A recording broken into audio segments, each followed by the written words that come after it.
یو زهریله دانه پې راوخته لکه نن سبا بعضې وخت کې داسې بیماري راشي لکه د کرونا دا بیماري چې راغلې وه دغه رنګې پخوا به هم دا وباګانې به راتلې او دا خطرناکې بیمارۍ به راتلې زهریله دانه په ده باندې راوخته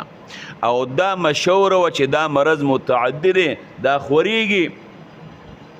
بس د کور د خلکو ته یره پیدا شوه او مالم وسره زیات ابو لهب سره بچی هم ګڼو رسول الله مبارک ته به ویر واره اول خو دروغ وی او که خبره دی رښتیا هم شي کنه نو د الله د عذاب نه به په دې خپلو بچو په دې مال باندې ځان خلاص کما او خورې به ځان خلاص کې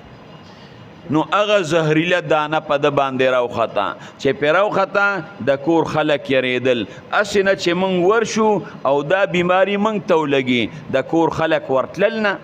دنه په کوټه کې دغه شان د مردارې په شان باندې پروت و بدنامي م وه بیا یو خبشي ته یې وې ته څو پیسې